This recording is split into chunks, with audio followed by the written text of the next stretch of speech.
Bonjour, je voudrais vous entretenir aujourd'hui sur le rôle négligé de la spiritualité chrétienne dans le quotidien. La spiritualité chrétienne est un atout lorsqu'on est confronté aux conflits de la vie en société. Les professionnels nous donnent des conseils dans ce genre de situation. Faites face aux situations difficiles, diront-ils. Ou bien, il est souvent compliqué de rester calme dans les moments de difficulté, le stress vous empêchant de voir la situation avec lucidité. Ou bien encore, cultivez votre résilience. Ou bien, adoptez un état d'esprit positif. Et dernièrement, développez votre capacité de résoudre les problèmes. Oui, tout dépend de vous. Mais avons-nous une issue de secours? Imaginez à quoi ressemblerait votre vie et la mienne si les ennuis se transforment en un marchepied pour parvenir à une issue, un dénouement, un aboutissement. Moins de stress, plus de paix. C'est ce que prétend l'apôtre Paul de la Bible dans ses écrits. Car dans la vie, chacun de nous rencontre des individus ayant des conduites plutôt bénéfiques, mais aussi d'autres plutôt défavorables et néfastes. Ils engendrent les tracas, les conflits, les violences verbales, domestiques, le harcèlement. Nous nous trouvons comme la brebis qui est sans défense à la merci de ses prédateurs. Parfois, ces forces contraires et dommageables nous submergent et nous souffrons de ne pas pouvoir les neutraliser, de ne pas pouvoir les chasser, les éloigner, les surmonter, voire même les dominer. Et nous? Sommes-nous à la merci des circonstances de la vie ou d'individus défavorables, même destructeurs? Savons-nous les éloigner, les chasser, les surmonter, voire les dominer?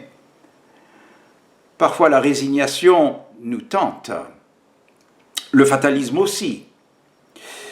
Mais ça n'est pas une véritable solution efficace et permanente. Nous nous sentons démunis. Et c'est exactement là que la spiritualité chrétienne vient à notre secours.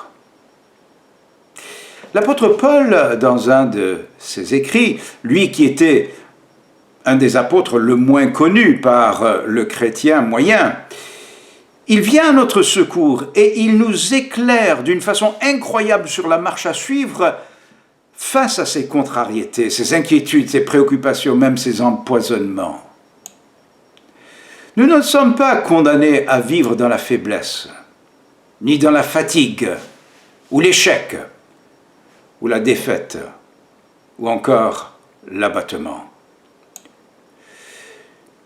L'affirmation qui vient de la part de l'apôtre Saint Paul est d'une importance capitale. Il en fait une promesse, c'est une affirmation, mais aussi une promesse dans ses écrits.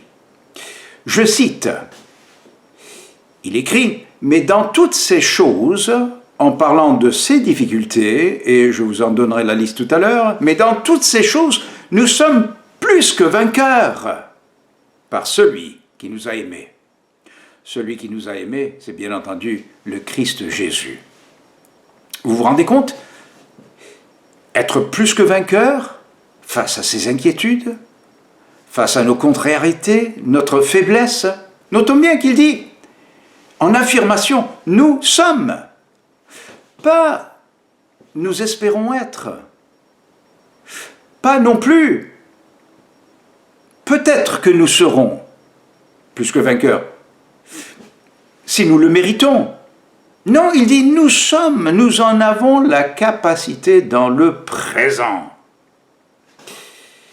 Alors, quelles ont été les difficultés de Saint Paul qu'il a eu à surmonter lui-même? Sont-elles réelles? Il nous en donne la liste. La tribulation, la persécution, la faim, la nudité, le péril, l'épée et l'angoisse. Il écrit donc en connaissance de cause, oui, effectivement. Et il termine par dire au reste, frères, fortifiez-vous dans le Seigneur, c'est-à-dire le Seigneur Jésus.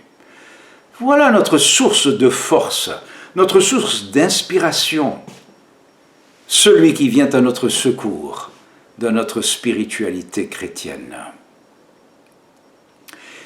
Et là, il ajoute une liste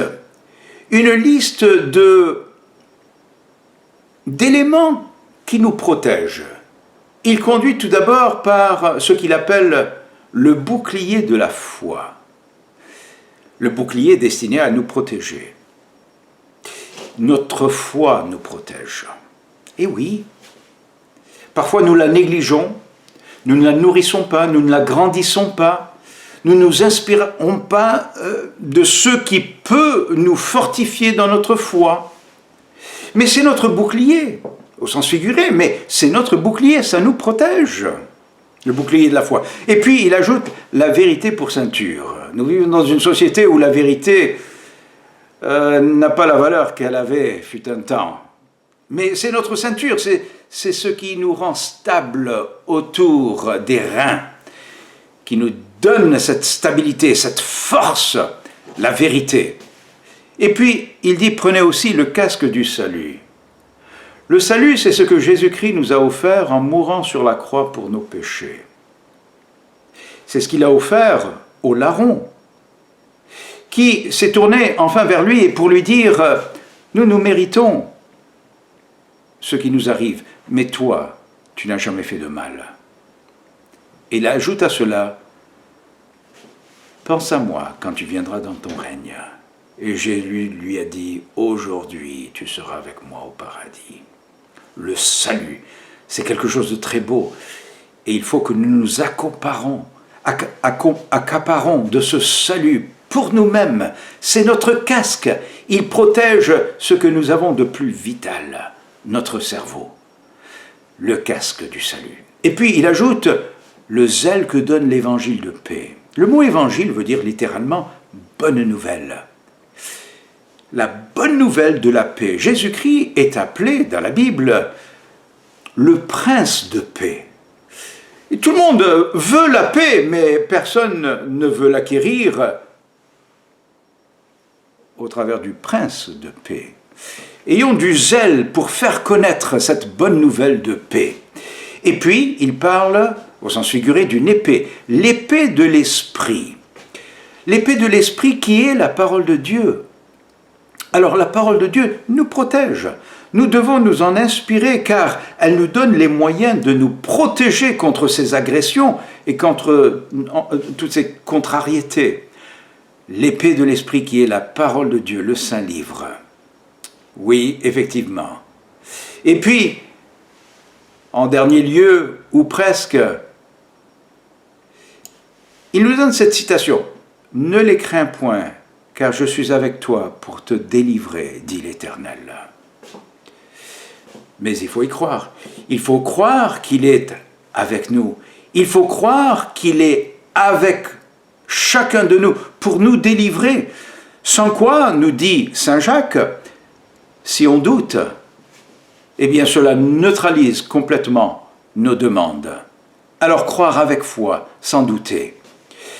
C'est comme une force supplémentaire qui est intérieure, qui est cachée en nous, une sorte d'arme secrète. Et l'apôtre Paul, je le cite encore une fois, dit « Ces armes avec lesquelles nous combattons ne sont pas charnelles, mais elles sont puissantes par la vertu de Dieu. »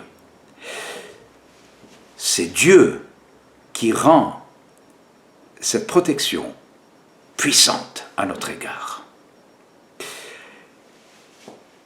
C'est pour cela que j'ai introduit cette vidéo par dire la spiritualité chrétienne est un atout face aux défis, aux situations dommageables et néfastes de la société. C'est un atout. Elle nous protège de la tête aux pieds. Alors revêtons-nous des moyens de protection et faisons de ces difficultés le marchepied vers notre vie de paix. notre vie de stabilité, notre vie bien plus agréable. Voilà, et que Dieu vous bénisse en cela. Merci.